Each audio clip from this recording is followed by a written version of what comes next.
ഒരു ഓൺട്രപ്രണറിന് വേണ്ട 3 മൈൻഡ് സെറ്റ് ടിപ്സ് അല്ലെങ്കിൽ advice? Risk taking mind set important ആയിട്ടുള്ള കാര്യമാണ്. കാരണം ആ മൈൻഡ് സെറ്റ് ഇല്ലെങ്കിൽ ബിസിനസ്സിൽ പൈസ വന്ന് ഇങ്ങനെ ഓടി വന്ന് കയറുമെന്നൊന്നും വിചാരിക്കരുത്. ഓക്കെ, അപ്പൊ ഇതിനെ നമുക്ക് അവിടെ നമ്മളൊരു ഭയങ്കര റിസ്ക് എടുക്കുകയാണ് എന്ന ഇതിൽ മാത്രമേ ആരും ബിസിനസ്സിലേക്ക് ഇറങ്ങാവൂ.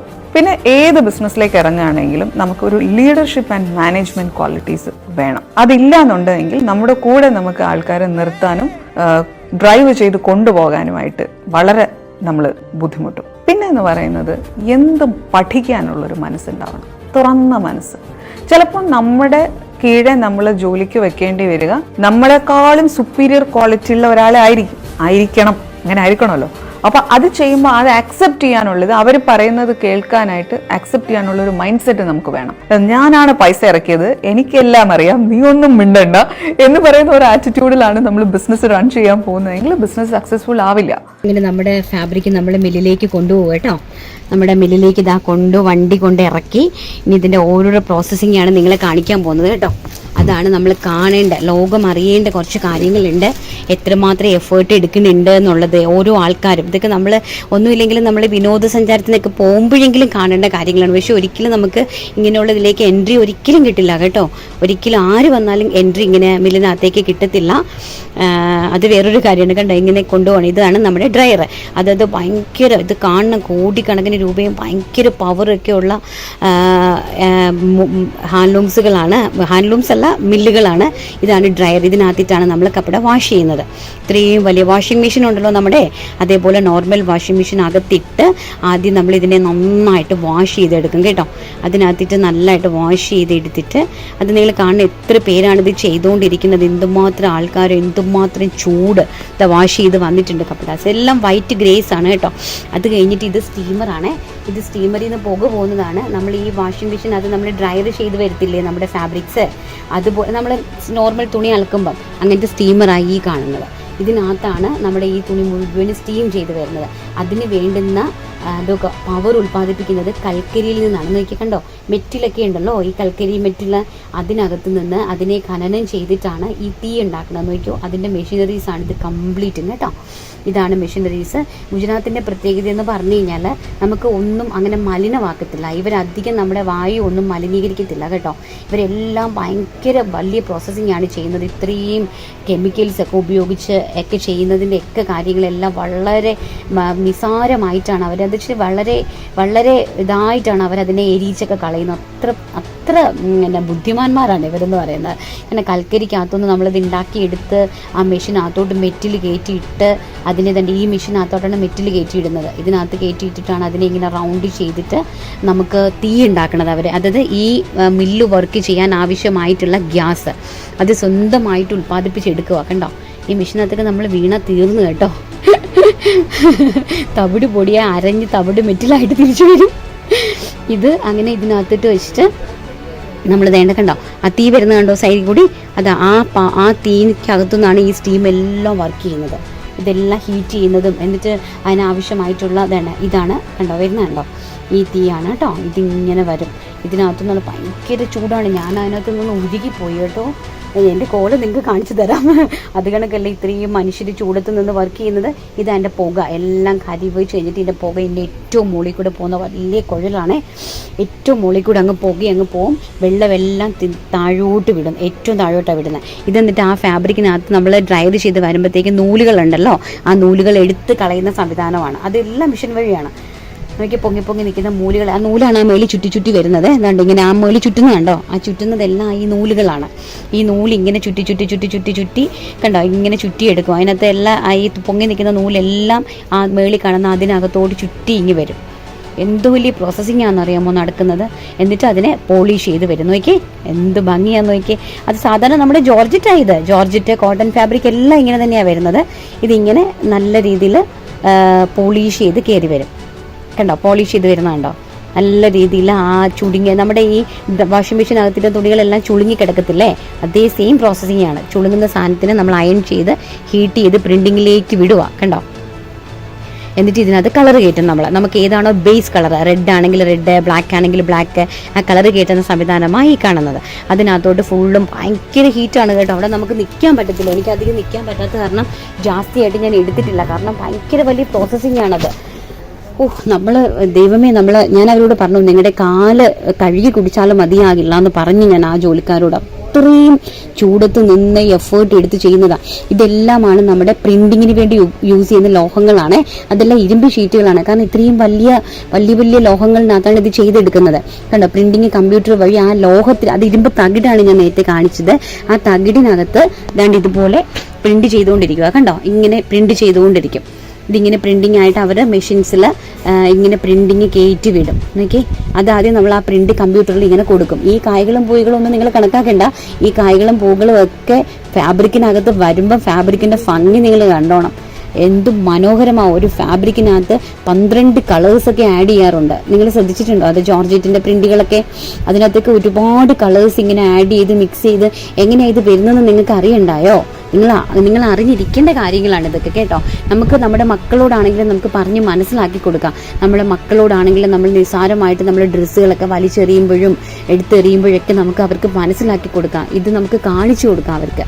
കാരണം നമ്മൾ അറിഞ്ഞിരിക്കേണ്ടതാണ്. ഒരുപാട് പേരുടെ കഷ്ടപ്പാടും വിയർപ്പും അധ്വാനത്തിൻ്റെയും ഫലമാണ് നമ്മളിങ്ങനെ ഈ സ്റ്റിച്ച് ചെയ്തെടുക്കുന്ന ഓരോ പ്രോഡക്റ്റും. സ്റ്റിച്ചിങ്ങിൻ്റെതൊക്കെ ഞാൻ ഓൾറെഡി നമ്മുടെ നേരത്തെ വീഡിയോയിൽ കാണിച്ചിട്ടുണ്ട് കേട്ടോ. നോക്കി, ഇതിനകത്ത് എങ്ങനെ ഈ പ്രിന്റ് ചെയ്യുന്നത് നോക്കി. തുണിക്കകത്ത് സാമ്പിൾ ചെയ്യുവാണ്. എന്നിട്ട് നമ്മളിത് സാമ്പിളിങ്ങിലേക്ക് വിടും. ആ ഫാബ്രിക് എടുക്കും. നോക്കി, ഇതെല്ലാം നമ്മൾ സാമ്പിളിങ് ചെയ്തതാണ്. കളർ കയറ്റി ഇതെല്ലാം സാമ്പിളിങ് ചെയ്തെടുക്കുന്ന പ്രോസസ്സിംഗ് ആണ്. കണ്ടോ, ഇതൊക്കെ നമ്മുടെ ടോപ്പ് ബോട്ടം ഇല്ലേ, അതിന്റെ ബോട്ടത്തിന്റെ സിക്സാക് ഡിസൈൻ ആയത്. കോട്ടൺ ടോപ്സിന്റെയൊക്കെ ബോട്ടത്തിന്റെ സിക്സാക് ഡിസൈൻ. ഇതിന് ടോപ്പിൻ്റെത് വേറെ ഐറ്റംസ് ആണ്. അത് ചെയ്തുകൊണ്ടിരിക്കുക. എല്ലാം കൂടി എനിക്ക് ഒരുമിച്ച് എടുത്ത് വീഡിയോയിൽ അപ്ലോഡ് ചെയ്താൽ തന്നെ ഭയങ്കരമായിട്ട് നീണ്ടുപോകും വീഡിയോസ്. അപ്പം നിങ്ങൾക്ക് ആവശ്യമുള്ള കാര്യങ്ങൾ മാത്രം ഞാൻ നിങ്ങളുടെ അറിവിലേക്കായിട്ട് ജസ്റ്റ് ഒന്ന് തരാൻ വേണ്ടിയിട്ടാണ് ഇത്രയും കാര്യങ്ങൾ ഞാൻ ജസ്റ്റ് ഒന്ന് ആക്കി തന്നത്. നോക്ക്, എന്നിട്ട് ഇനി അതിനെ പ്രിന്റ് ആക്കും. നോക്കി, ഇത് കളേഴ്സാണ്. ആ വൈറ്റ് ഫാബ്രിക്കിനകത്ത് നോക്ക് ഫിനിഷിങ് സ്റ്റേജ് ഇങ്ങനെ ആക്കി കൊണ്ടുവരും. അതൊക്കെ നിങ്ങൾ കാണണം കേട്ടോ. ലോകത്തിന് ഇതെല്ലാം അറിയിച്ചു കൊടുക്കണം. കണ്ടോ, അതിൻ്റെ നെക്സ്റ്റ് കളർ 12 കളറാണ് ഒരു ഫാബ്രിക്കിൽ കയറുന്നത്. നോക്കിക്കേ, 12 കളറിൻ്റെ പ്രോസസ്സിംഗ് ആണ് ഈ നടന്നുകൊണ്ടിരിക്കുന്നത്. അതിനെ ഫിനിഷ് ചെയ്ത് ഇങ്ങനെ നമ്മൾ ഈ മെഷീൻസ് അങ്ങോട്ടും ഇങ്ങോട്ടും ആയിട്ട് തിരിച്ചു വരുന്നത് ഇങ്ങനെയാണ്. കണ്ടോ, ഇങ്ങനെ അതിനകത്ത് പ്രിന്റ് കയറി അതിൻ്റെ ബേസ് കളറാക്കി. ഇനി ഇതിനെ ഉണ്ട്, ഇനി ഈ തുണിയെല്ലാം വാഷ് ചെയ്യും. കാരണം ഇതിങ്ങനെ തന്നെ നമ്മൾ ഉപയോഗിച്ച് ഇതിൻ്റെ എല്ലാത്തിനെയും കളറ് പോകും. അപ്പോൾ അതെല്ലാം നമ്മൾ വാഷ് ചെയ്യും. അതൊക്കെ ഒന്ന് കാണേണ്ട സംഭവങ്ങളാണ് കേട്ടോ. അയ്യോ, അതൊക്കെ നമ്മുടെ മക്കൾക്ക് പഠിപ്പിച്ചു കൊടുക്കേണ്ട ഓരോരോ കാര്യങ്ങളും ഉണ്ട് ഇതിനകത്ത്. നമ്മൾ ചിലപ്പം സ്കൂളിൽ നിന്നൊക്കെ നമ്മൾ വിനോദയാത്രയൊക്കെ പോകാനായിട്ട് നോക്കത്തില്ലേ, പക്ഷെ അങ്ങനൊന്നും ഇതിനകത്ത് കേട്ടത്തില്ല. മില്ലിനകത്തൊന്നും ഒരിക്കലും കേട്ടത്തില്ല. ഇങ്ങനെയാണ് കണ്ടോ, ഇത്രയും വലിയൊരു പ്രോസസ്സിംഗ് ആണ് അതിനകത്ത് ചെയ്ത് അത് തുണികൾ അതിൻ്റെ പ്രിൻ്റായിട്ട് ആ ഫാബ്രിക് പ്രിൻ്റായിട്ട് ഇറങ്ങും. ഇങ്ങനെ ഇത് നോക്കി, എനിക്ക് ആ പയ്യനോട് ഭയങ്കര ഒരു അനുകമ്പം തോന്നി. അവനങ്ങ് ചിരിച്ചു. ഞാൻ പോലെ നീ ചിരിക്കട, എന്തിനാ നീ ഇങ്ങനെ ദുഃഖിച്ചിരിക്കണേ? ഈ ചൂടൊക്കെ ഒരു ദിവസം മാറി നിനക്ക് നല്ലൊരു നിലയിലെത്തും. അപ്പോൾ അവൻ എനിക്ക് നന്ദിയൊക്കെ പറഞ്ഞു കേട്ടോ. ഞാൻ അവൻ്റെ തലയിലൊക്കെ ഒന്ന് തടവിക്ക് എടുത്തു. പാവം, എനിക്കങ്ങ് സങ്കടം വന്നു പോയി. കാരണം നമ്മുടെ മക്കളെ പോലെയല്ലേ അവരെല്ലാവരും ഇതുപോലെ കഷ്ടപ്പെടുന്നതല്ലേ. ഇവരെല്ലാം അധ്വാനിക്കുന്നത് കൊണ്ടല്ലേ നമുക്കിങ്ങനെ നല്ല നല്ല ഡ്രസ്സുകളൊക്കെ കിട്ടുന്നത്, നമ്മളത് സ്റ്റിച്ച് ചെയ്തെടുക്കുന്നത്, നമ്മൾ ആ ഫാബ്രിക് കിട്ടുന്നത്, നമുക്ക് ഇഷ്ടമുള്ള രീതിയിൽ നമുക്ക് സ്റ്റിച്ച് ചെയ്യാൻ പറ്റുന്നത് അല്ലേ. അതൊക്കെ നമ്മുടെ ഉള്ളിൽ നമ്മളൊന്ന് ചിന്തിച്ച് നോക്കിക്കേ. എന്തുമാത്രം നമ്മൾ എപ്പോഴെങ്കിലും നിങ്ങൾ ആരെങ്കിലും ഇതൊക്കെ ചിന്തിച്ചിട്ടുണ്ടോ? നമ്മൾ ഈ ഉടുക്കുന്ന വസ്ത്രങ്ങളൊക്കെ നമുക്ക് എങ്ങനെയാണ് ഈ ഡ്രസ്സ് കിട്ടുന്നത്, അല്ലെങ്കിൽ എങ്ങനെയാണ് അതിൻ്റെ പിന്നിലുള്ള പ്രവർത്തനങ്ങൾ ആരെങ്കിലും ചിന്തിച്ചിട്ടുണ്ടോ? നമുക്ക് ഇവിടെ ചിന്തിക്കാൻ നേരമല്ലേ. നമ്മൾ കടയിൽ പോകണു, ചോദിക്കുന്ന വില കൊടുത്ത് വാങ്ങിക്കുന്നു. ചിലരതിനെ അവരുടെ കച്ചവടക്കാരുടെ ലാഭം മാത്രം നോക്കിക്കൊണ്ട് വളരെയധികം ചീപ്പായിട്ട് അവരെന്തോ വലിയ സംഭവമാണ് ചെയ്യുന്നതെന്ന് ലോകത്തെ മുഴുവൻ അറിയിക്കാൻ വേണ്ടിയിട്ട്, കേരളത്തിൽ അവർ മാത്രമേ ബിസിനസ് ചെയ്യുന്നുള്ളൂ എന്ന് കാണിക്കാൻ വേണ്ടിയിട്ട് വളരെയധികം ചീപ്പായിട്ട് വിൽക്കുന്നു. ഒരു വിലയും കൽപ്പിക്കാതെ അതിനെ വിൽക്കുന്നു. ഇങ്ങനെയൊക്കെ എന്തുമാത്രം ആൾക്കാരുണ്ടല്ലേ. അതങ്ങനെ നമ്മുടെ ഫാബ്രിക്സ്, ഇത് വേറെ ഫാബ്രിക്കാണ് കേട്ടോ. ഇത് ജോർജറ്റാണ്. ഇത് എങ്ങനെ പ്രിന്റഡായിട്ട് വന്നിട്ടുണ്ട്. ഇനി ഇത് വാഷിംഗ് പ്രോസസ്സിങ്ങിലേക്ക് പോകും. കണ്ടോ, ഇതെങ്ങനെയാണ് ഇതുപോലെ പോയിട്ട് ഒരു വലിയൊരു കുഴൽ വഴി നേരെ താഴേക്ക് പോവേ. കണ്ടോ, അറ്റ് എ ടൈം 3 പ്രിന്റ് കയറുന്ന കണ്ടോ കുഴലിലേക്ക്. ഇതിങ്ങനെ കയറും. ഇതിങ്ങനെ കയറിയിട്ട് താഴെ എത്തിയിട്ട് അത് നന്നായിട്ട് വാഷ് ചെയ്ത് വരും. വാഷ് ചെയ്തില്ല എന്നുണ്ടെങ്കിൽ നമുക്ക് കളർ പെട്ടെന്ന് പോകും. കണ്ടോ, ഇത് കണക്ക് 3 പ്രാവശ്യം വാഷിങ്ങിൽ കയറുക. കപ്പട മീൻസ് ഫാബ്രിക്, തുണി. അതിങ്ങനെ നോക്കി ഇങ്ങനെ വാഷിംഗ് പ്രോസസ്സിങ്ങിലേക്ക് കയറും. കണ്ടോ എന്ത് ആൾക്കാരാണ് വാഷിംഗ് ചെയ്യുന്നതെന്ന് കണ്ടോ. ഇതെല്ലാം നിങ്ങളെ അറിയിക്കണമെന്ന് എനിക്ക് ഭയങ്കര ആഗ്രഹമായിരുന്നേ. അതുകൊണ്ടാണ് ഞാനിങ്ങനെ ഒരു ഡീറ്റെയിൽ വീഡിയോ ഇട്ടത്. കണ്ടോ എന്തുമാത്രം പയ്യന്മാരെ ചൂടത്ത് നിന്ന് ഓരോരോ കാര്യങ്ങൾ ചെയ്യുന്നത്. ചൂടുവെള്ളവും പച്ചവെള്ളവും കൂടെ മിക്സ് ചെയ്തിട്ടാണ് ഇവർ വാഷ് ചെയ്യുന്നത് കേട്ടോ. എന്നാലേ എന്നിട്ട് ഇത് നമ്മളിങ്ങനെ ഫ്യൂസിങ് ചെയ്തെടുക്കണം. ഇങ്ങനെ ഫ്യൂസിങ് ചെയ്തെടുത്തില്ല എന്നുണ്ടെങ്കിൽ നമ്മൾ നേരെ കളർ കംപ്ലീറ്റ് പോകും. നമ്മൾ ഈ ആഡ് ചെയ്ത കളർ മൊത്തം പോകും. അത് ഹീറ്റ് ചെയ്ത് ഇതുപോലെ ഫ്യൂസ് ചെയ്തെടുക്കും. കണ്ടോ വന്ന് വീഴുന്ന കണ്ടോ എന്ത് രസമെന്ന് നോക്കി. ലക്ഷക്കണക്കിന് മീറ്റർ ഫാബ്രിക് കേട്ടോ. ഒറ്റ പ്രിന്റിൽ തന്നെ മിനിമം ക്വാണ്ടിറ്റി 25,000 വേണം. 25,000 മീറ്റർ ഒറ്റ പ്രിന്റിൽ വേണം. എങ്കിലേ ഇങ്ങനെയൊക്കെ ചെയ്യാനായിട്ട് പറ്റുള്ളൂ. കണ്ടോ അത് വന്നിങ്ങനെ ഭംഗിയായിട്ട് എന്ത് പ്രിന്റുകൾ കണ്ടോ, എന്ത് മനോഹരമായ പ്രിന്റുകളൊക്കെ ചെയ്തെടുക്കുന്നതെന്ന് കണ്ടോ. അത് ചെയ്ത് വരുമ്പോൾ ഇങ്ങനെ ഇരിക്കും. നമ്മൾ കാണുമ്പോൾ അറിയാമോ ഇത് എങ്ങനെ ഇത് വരുന്നെന്നുള്ള കാര്യം നമ്മൾ ആരെങ്കിലും ചിന്തിച്ചിട്ടുണ്ടോ? ഇത് കളർ പോകാതെ ഫ്യൂസ് ചെയ്ത് വരുന്നതാണ്. ഇനി ഇത് അയൺ ചെയ്ത് വരും. ഇനി ഇത് അയണിങ്ങിലേക്ക് പോകും. ആ പ്രോസസ്സിങ് ഇപ്പോൾ വരുന്നുണ്ട് കേട്ടോ. ഇതിങ്ങനെ ഫ്യൂസ് ചെയ്ത് ഇറങ്ങുന്നതാണേ. അയണിങ്ങിനടുത്ത് ഞാനൊന്ന് കയറി നിന്ന് കേട്ടോ. എൻ്റെ കോലം നിങ്ങൾ കണ്ടോണം. അയ്യോ ചൂടെടുത്തിട്ട് ഞാനങ്ങ് കരുവാളിച്ചു പോയി അതിനകത്ത് നിന്ന്. ഇതിങ്ങനെ അയൺ ചെയ്യുക കേട്ടോ. ഇതാ മേളിലത്തെ ആ കണ്ണ് തൂണുകളുണ്ടല്ലോ, അതാണ് അയണിങ് എന്ന് പറയുന്നത്. അതായത് സ്റ്റീമാണ്. അത് കംപ്ലീറ്റ് തിളച്ച് നിൽക്കുന്ന പൈപ്പുകളാണ്. ആ കണ്ടോ എൻ്റെ കോലം കണ്ടോ. ഞാൻ ഇങ്ങനെ എടുക്കുക. കാരണം ആ കാറ്റത്തും എല്ലാം കൂടി നമ്മുടെ മുടിയും പറന്ന് നമ്മൾ കറുത്ത് കരുവാളിച്ച് നിൽക്കും. കാരണം അത്ര ചൂടാണ്. അത്രയ്ക്ക് നമുക്ക് താങ്ങാൻ പറ്റാത്ത ചൂടാണ് കണ്ടോ. എന്നിട്ട് ആ സാധനം ഇങ്ങനെ ഫ്യൂസ് ചെയ്ത് കണ്ടോ അയൺ ചെയ്ത് പാക്ക് ഇങ്ങനെ പൾട്ടിയായിട്ട് വന്ന് വീഴുന്ന കണ്ടോ. അയൺ ചെയ്തിട്ട് അതിങ്ങനെ വരുക ഫൈനൽ സ്റ്റേജ്. എല്ലാം കഴിഞ്ഞിട്ട് നമ്മുടെ ഫൈനൽ എന്തൊരു ഭംഗിയാന്ന് നോക്കിയേ കണ്ടോ. ഇനി ഇവന്മാർ അവിടെ ഇരുന്ന് പാവ എണ്ണിന്നൊക്കെ 100 മീറ്റർ ആണെന്ന് തോന്നുന്നു കേട്ടോ. ഞാൻ അവനോട് ചോദിച്ചേട്ടാ ഒന്ന് കാണിച്ചേ. 107 മീറ്റർ അവൻ കെട്ടുക. അത് ഇങ്ങനെ സെറ്റ് ചെയ്തിട്ട് അത് ബണ്ടിലാക്കി ഇങ്ങനെ ചിലത് 100 മീറ്റർ, ചിലത് 102 മീറ്റർ, അങ്ങനെ കെട്ടി ബൾക്കായിട്ട് വെച്ചിട്ട് നേരെ നമ്മുടെ ആർക്കിറ്റി മാർക്കറ്റ് എന്നല്ല റിംഗ് റോഡിലുള്ള സകല ഷോപ്പുകളിലേക്കും ഇതിൻ്റെ അങ്ങനെ 100 മീറ്റർ വെച്ചിട്ട് ഓരോരോ ഷോപ്പുകാർ വന്ന് പർച്ചേസ് ചെയ്യും. അതായത് ചിലർ വന്നിട്ട് 25,000 മീറ്റർ ഒരുമിച്ച് പർച്ചേസ് ചെയ്യും, ചിലർ 50,000 മീറ്റർ പർച്ചേസ് ചെയ്യും, ചിലർ 1 lakh മീറ്റർ പർച്ചേസ് ചെയ്യും.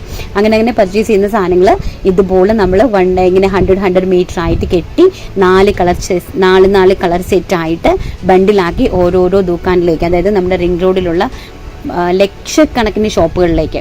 റിംഗ് റോഡിനകത്ത് മാർക്കറ്റ് എന്ന് പറഞ്ഞു കഴിഞ്ഞാൽ ഒരു മാർക്കറ്റിൽ തന്നെ 5,000-6,000 ഷോപ്പുകളാണ്. ആ ഷോപ്പുകളിലേക്ക് എല്ലാം ഈ ഫാബ്രിക്സ് പോകുക കണ്ടോ. ഇങ്ങനെ എന്ത് മനോഹരമായിട്ടുള്ള പ്രിന്റുകളിലേക്ക് ഇത്രയും പേരുടെ കഷ്ടപ്പാടും ഇത്രയും പേരുടെ വിയർപ്പും അധ്വാനവും എന്ത് ഭംഗിയാന്ന് നോക്കി ഓരോ പ്രിന്റുകൾ. ഇതിനെയൊക്കെ നമ്മൾ സ്റ്റിച്ച് ചെയ്ത് കൊണ്ടുവന്നിട്ട് എങ്ങനെയാണ് നമ്മൾ നിസ്സാരമായിട്ട് ഇങ്ങനെ ചെയ്യാൻ കഴിയുന്നതെന്ന് ചോദിച്ചു കഴിഞ്ഞാൽ എനിക്ക് ഒരിക്കലും മനസാക്ഷിക്ക് വിരുദ്ധമായിട്ടുള്ള കാര്യങ്ങളാണ് ചെയ്യുന്നത്. മനസാക്ഷിക്ക് അങ്ങേയറ്റം വിരുദ്ധമായിട്ടുള്ള കാര്യങ്ങളാണ് ചില ആൾക്കാർ ചെയ്യുന്നത് കേട്ടോ. നോക്കി എന്ത് മനോഹരമായ പ്രിൻ്റാണ്. ഇത്രയും ചെയ്തു വരുന്ന ഫാബ്രിക്കാണ് നമ്മൾ കട്ട് ചെയ്ത് ഡിസൈൻ ചെയ്ത് സ്റ്റിച്ച് ചെയ്ത് പാക്ക് ചെയ്ത് അയൺ ചെയ്ത് പാക്ക് ചെയ്ത് സെറ്റ് ചെയ്ത് നമ്മുടെ കടകളിൽ നിങ്ങളുടെ കൈകളിലേക്ക് എത്തിച്ചേരുന്നത്. കണ്ടോ എന്ത് ഭംഗിയാന്ന് നോക്കി. ഇതൊക്കെ ഓരോരോ ഫാബ്രിക്സ് ഇങ്ങനെ സെറ്റ് ചെയ്ത് വെച്ചിരിക്കുന്നതാണ് കേട്ടോ. എനിക്കത് കണ്ടിട്ട് ഞാൻ അവന്മാർക്കെല്ലാം ബിരിയാണി വാങ്ങിക്കാൻ കാശൊക്കെ കൊടുത്തു കേട്ടോ ഇന്ന്. കാരണം എനിക്ക് ഹൃദയം പൊട്ടിപ്പോയി. എനിക്ക് ഹൃദയമുള്ളവരാരും നിൽക്കില്ല കേട്ടോ, അത് ഉറപ്പാണ്. ഉറപ്പെന്ന് പറഞ്ഞാൽ 100% ഉറപ്പ്.